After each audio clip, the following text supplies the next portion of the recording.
વિદ્યાર્થી મિત્રો, પૂજા વિદ્યાલય ઓનલાઈન શિક્ષણમાં આપનું સ્વાગત છે. આજે આપણે ધોરણ 9 સામાજિક વિજ્ઞાન પ્રકરણ 7 સ્વાતંત્ર્યોત્તર ભારત એનો બીજો ભાગ જોવા જઈ રહ્યા છીએ. પહેલા ભાગમાં આપણે ભારત દેશના જે દેશી રજવાડાઓ 562 એને ભારતની અંદર એનું એકીકરણ કર્યું. ત્યારબાદ ભારતને જે એક ભારતને 4 ભાગમાં વહેંચ્યું, અ વર્ગ, બ વર્ગ, ક વર્ગ ને ડ વર્ગમાં. આપણે એ 4 ભાગ જોયા બાદ ભારતને ફરીવાર એને રાજ્યોની અંદર એનું એક વિભાજન કરી અને 28 રાજ્ય, 6 કેન્દ્ર શાસિત પ્રદેશો અને 1 દિલ્હી જે રાજધાની દેશની, આ રીતે ભારતના રાજ્યોમાં વિભાજન કરી ને ભારતનું એકીકરણ કરવામાં આવ્યું. ત્યાં સુધી આપણે પહેલા ભાગમાં જોયું. હવે બીજા ભાગમાં પ્રદેશવાદ એવો મુદ્દો અહીંયા છે. તો પ્રદેશવાદ એટલે શું? તો પ્રદેશવાદ એટલે કોઈ એક ચોક્કસ ભૌગોલિક વિસ્તારમાં લાંબા સમયથી લોકો રહેતા હોય ત્યારે તેઓમાં પોતાનાપણાની એક ભાવાત્મક લાગણી ઉદ્ભવે છે. હવે ભારત દેશ આમ તો જોઈએ તો વિવિધતામાં એકતા ધરાવતો દેશ છે. એટલે કે ભારતમાં વિવિધ ભાષા બોલનારા, વિવિધ ધર્મ, જાતિ, જ્ઞાતિ, સંસ્કૃતિ ધરાવતા લોકો રહે છે. બીજા દેશમાં ભાગ્યે જ આપણા ભારત દેશ જેવી વિવિધતા જોવા મળશે. હવે ભારતની અંદર અલગ અલગ જ્ઞાતિ, જાતિ, ધર્મના લોકો રહેતા હોવા છતાં પણ કોઈ એક ચોક્કસ ભૌગોલિક વિસ્તારમાં લાંબા સમયથી લોકો રહેતા હોય ત્યારે તેઓમાં પોતાનાપણાની એક ભાવાત્મક લાગણી ઉદ્ભવે. તો ભાષા, ધર્મ, રીત રિવાજો, જીવનશૈલી, ઐતિહાસિક પરંપરાઓ વગેરે એકબીજા સાથે મળતા આવતા હોવાથી એક જ વિસ્તારમાં રહેતા લોકોની આત્મીયતા, એકબીજા પ્રત્યેની લાગણી વધુ મજબૂત બને છે. આથી સાંસ્કૃતિક વિકાસ એ કોઈ ચોક્કસ જાતિના કે પ્રજાના પ્રયત્નોનું પરિણામ નથી, પણ ત્યાંની પ્રજાના સામૂહિક પ્રયત્નો અને સિદ્ધિઓનું સંયુક્ત પરિણામ છે. એટલે સાંસ્કૃતિક વિકાસની અંદર કોઈ પણ ધર્મનો, કોઈ પણ જાતિનો વ્યક્તિ હોય તો પણ તે સામૂહિક રીતે તેમાં સામૂહિક પ્રયત્નો અને સિદ્ધિઓથી જ તેમાં સામૂહિક સાંસ્કૃતિક વિકાસ થાય છે. હવે પ્રદેશવાદ વિશે આપણે જોવાનું છે કે પ્રદેશને ઉત્તેજન આપવા અને તેનો વ્યાપ વધારવા અમુક નેતાઓ, એટલે કે દેશના વિકાસની વાતો કરી આ રીતે પ્રદેશવાદને ઉત્તેજન આપે કે આપણા રાજ્યમાં કે આપણા પ્રદેશમાં કે આપણા શહેરમાં કે આપણા વિસ્તારમાં આપણે એનો વિકાસ કરીશું. આ રીતે વ્યાપ વધારવા અમુક નેતાઓ, આગેવાનો, કેટલાક તોફાની તત્વો લોકોની લાગણીઓને બહેકાવવાની કામગીરી કરતા હોય છે. આમ પ્રદેશવાદની વૃત્તિઓને જગાડનારા અને તેને ઉત્તેજિત કરતા બહેકાવનારા પરિબળો દેશની રાષ્ટ્રીય એકતા માટે નુકસાનકારક છે. વ્યક્તિનો વિકાસ સાધવા માટે મહત્વાકાંક્ષા હોય તે સારી વાત છે, તેને સિદ્ધિ કરવા પ્રેરણા પૂરી પાડવી જરૂરી છે. અન્ય વ્યક્તિને નુકસાન પહોંચાડી ન શકાય આવી ભાવનાથી પ્રદેશનો વિકાસ સર્વાંગી બની શકતો નથી. વળી જો તે ઉગ્ર સ્વરૂપ ધારણ કરે તો અનિષ્ટતા પણ નોતરે છે. એટલે કે આપણે મોટી મોટી વાતો કરી કેટલીક વાર દેશને કે પ્રદેશને આપણે નુકસાન પણ પહોંચાડતા હોઈએ છીએ. તો રાષ્ટ્રને નુકસાન પહોંચે તેવા કાર્યો ન કરવા જોઈએ. સમગ્ર દેશનું હિત જોવું જોઈએ. દેશમાં સ્વતંત્રતા પ્રાપ્ત થયા પછી પ્રદેશ કરતાં રાષ્ટ્રનું સ્થાન ઊંચું રહેવું જોઈએ. ભારતીય સમાજમાં વિદેશી પ્રજાઓનું અને તેમના સાંસ્કૃતિક મૂલ્યોનું એક પ્રકારનું સમન્વયીકરણ થયું. એટલે કે ભારતની અંદર ઘણી બધી પ્રજાઓ આવી આ સુધી અને તે પોતાની સંસ્કૃતિઓ લઈ આવી, એકબીજાની સાથે તે સંસ્કૃતિઓ મળી, એકબીજા સાથે સમન્વયીકરણ થયું. સાથે સાથે બધી પ્રજા જે તે પ્રદેશમાં વસવાટ કરીને કાયમી રહેવાથી ત્યાંની ભૂમિ માટે એક પ્રકારનો લગાવ અને લાગણી જન્મ્યા, જેને પ્રદેશવાદની ભાવના કહેવાય. ભલે ગમે ત્યાંથી આવેલા હોય પણ તે એક પ્રદેશમાં રહ્યા ત્યારે જે પ્રદેશમાં રહેતા હોય ત્યાં તેમનો લગાવ અને લાગણી જન્મે, અને આને આપણે પ્રદેશવાદની ભાવના કહીએ છીએ.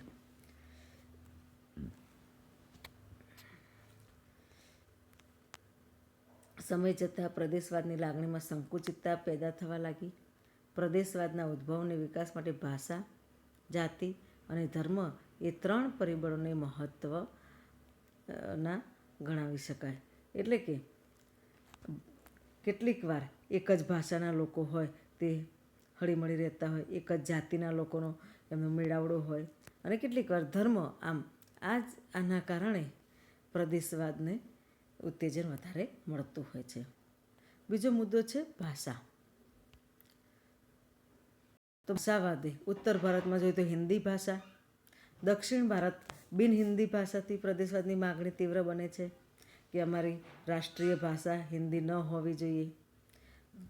ભારતમાં પ્રદેશવાદની ઉગ્રતા તો દેશમાં ભાષાવાર રાજ્યોની પુનઃરચના કરવા રચાયેલા પંચની એટલે કે સ્ટેટ્સ રીઓર્ગેનાઇઝેશન કમિશન ભલામણો મુજબ કેટલાક ફેરફાર સાથે ઘડાયેલા ધારા અને તેનો અમલ કરાયા પછીના સમયમાં જોવા મળ્યું. તો ભાષાવાદ, ત્યારબાદ ધર્મ અને જાતિ. તો ભારતમાં વિવિધ ધર્મ પાળતા લોકોનો વસવાટ છે, તેથી કેટલાક રાજ્યોમાં કોઈ એક જ કોમની બહુમતીવાળી પ્રજા પોતાનો ધર્મ પાળીને રહે છે. દાખલા તરીકે ઉત્તર પૂર્વના રાજ્યોમાં જોઈએ તો નાગાલેન્ડ, મિઝોરમ, મણિપુર, મેઘાલય, અરુણાચલ પ્રદેશ, તો તેમના રીત રિવાજો, પરંપરા, જીવનશૈલી અને વ્યવસાયમાં વિવિધતા છે. આસામમાં બોડો જાતિના લોકો પોતાના અલગ પ્રદેશ માટે ઉગ્ર આંદોલન ચલાવી રહ્યા છે. તો આસામમાં ઉલ્ફા ઉગ્રવાદીઓ પણ સક્રિય છે. આમ પ્રદેશવાદને લીધે પંજાબ અને હરિયાણાનું વિભાજન થયું, બિહાર રાજ્યમાંથી ઝારખંડ અલગ થયું, મધ્યપ્રદેશમાંથી છત્તીસગઢ અને ઉત્તર પ્રદેશમાંથી ઉત્તરાખંડ, તો એવા નાના રાજ્યોની રચના થઈ છે. હાલ મહારાષ્ટ્રમાંથી અલગ વિદર્ભ રાજ્ય રચવાની પણ માગણી ચાલે છે. આમ એક જ પ્રદેશમાં બહુમતી ધરાવતી અને એક જ ભાષા બોલતી પ્રજા પોતાના માટે અલગ રાજ્યની માગણી કરે, પોતાના પ્રદેશોનો વિકાસ કરે અને લાભ મેળવવા આંદોલન કરે, તે છેવટે તો દેશના જ હિતમાં નથી.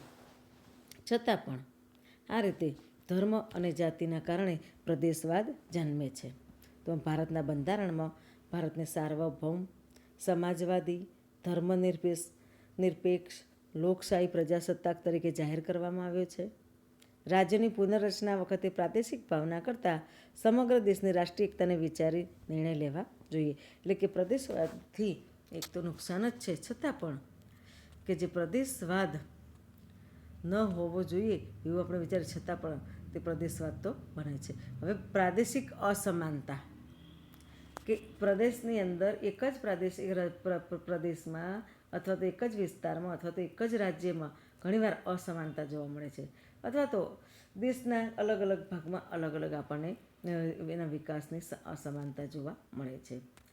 તો એનું કારણ છે કે જ્યારે વિદેશી શાસકો ભારતમાં આવ્યા ત્યારે આર્થિક લાભ પ્રાપ્ત ન થાય ત્યાં સુધી આવા વિકાસાત્મક કાર્યો કર્યા નહીં એમણે.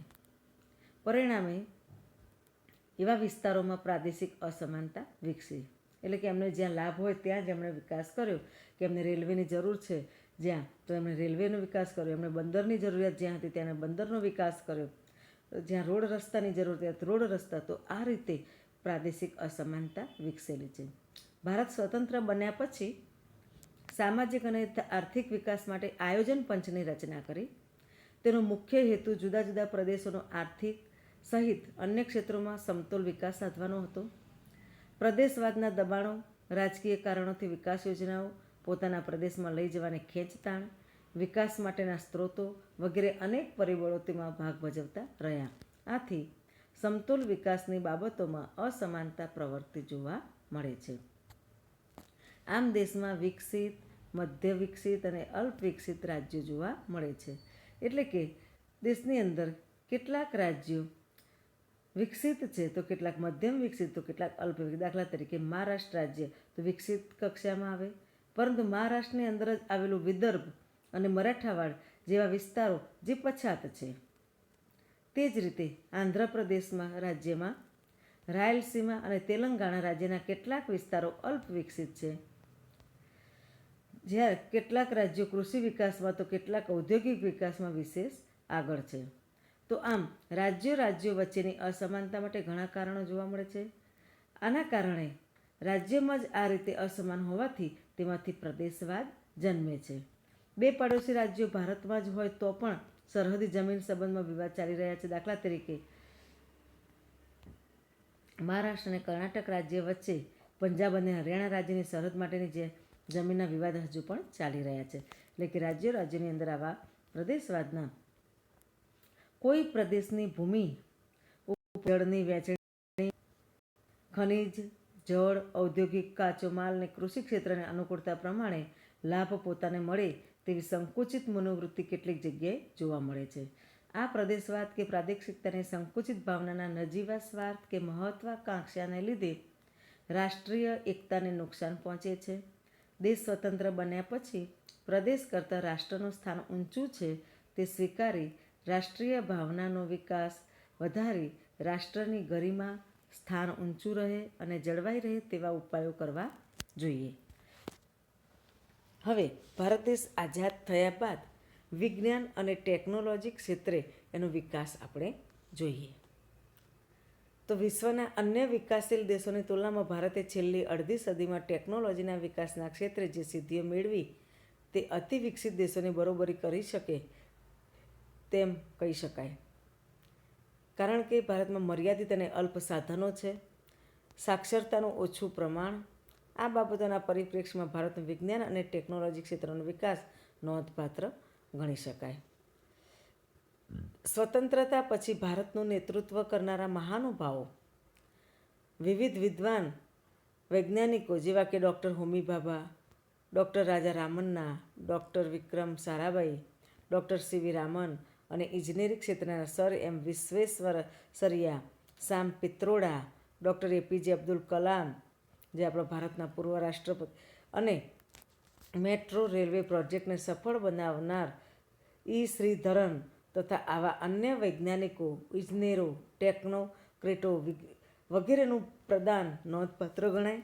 આવી પ્રવૃત્તિઓ માટેની સંસ્થાઓ એટલે કે ભારતની અંદર આવેલી ઇન્ડિયન ઇન્સ્ટિટ્યૂટ ઓફ સાયન્સીસ અને Indian institute of technology, Indian space research organisation એટલે કે ઇસરો તથા ફિઝિકલ રિસર્ચ લેબોરેટરી સહિતની ઘણી સંસ્થાઓ ભારતમાં આવેલી છે.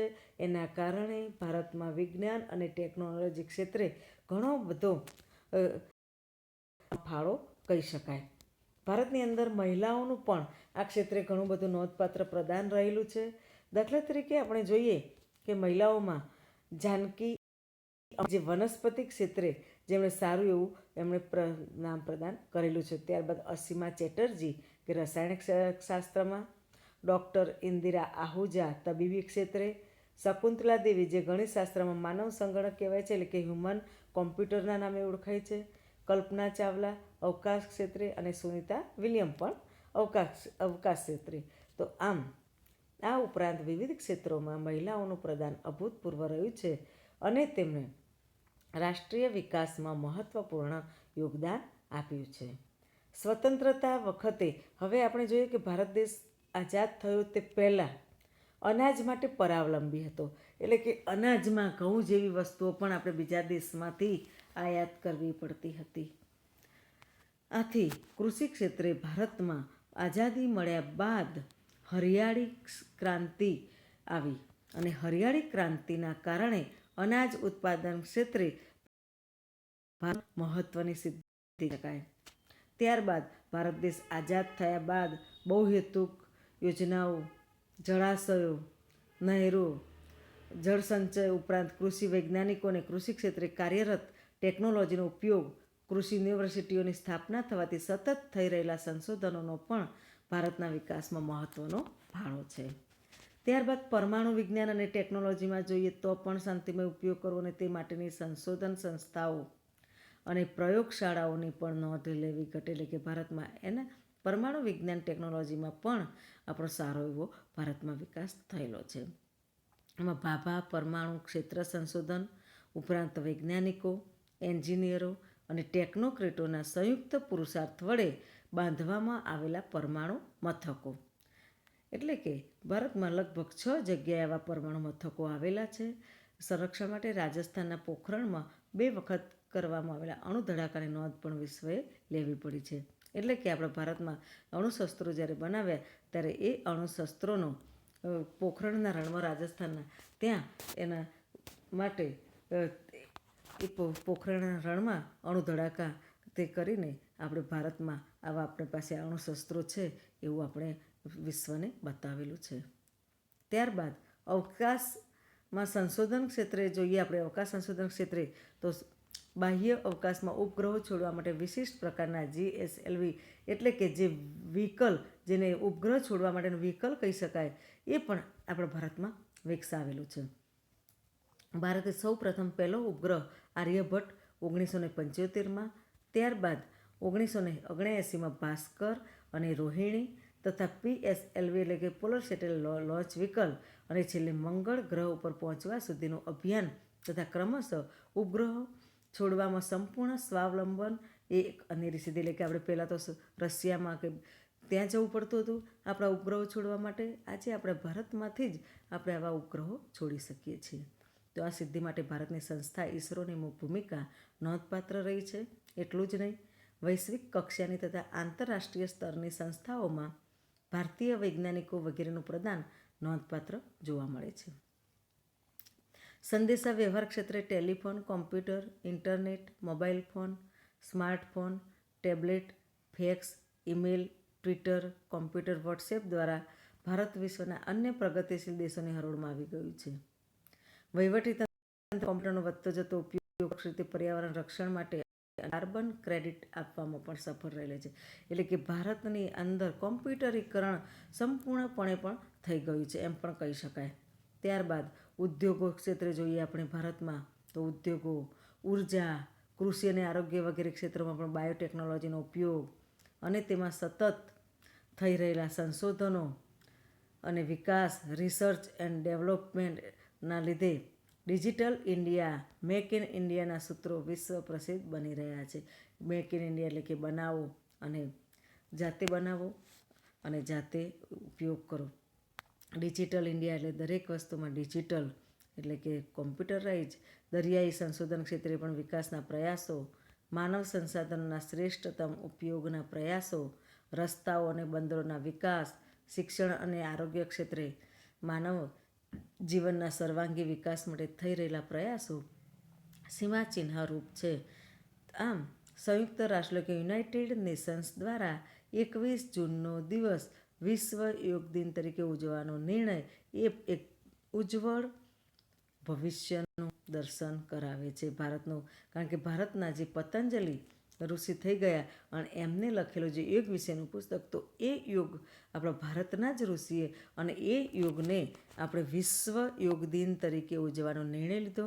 એ જ ભારતના ઉજ્જવળ ભવિષ્યનું દર્શન કરે છે. આમ ભારત દેશ આઝાદ થયા બાદ આપણે 1 સદી પૂરી થતાં પહેલાં ઘણી બધી રીતે આપણે ભારત દેશે એનો પોતાનો વિકાસ કર્યો છે. વિદ્યાર્થી મિત્રો, અહીંયા બીજો ભાગ આપણો પૂરો થાય છે અને આપણો પાઠ પણ અહીં આપણે પૂરો કરીએ છીએ. ત્યારબાદ હવે આપણે એને પ્રશ્નોત્તરી પણ આપણે જોઈ અને એમાં એના જવાબો પણ આપણે સારી રીતે એવા લખવાના છે. અસ્તુ.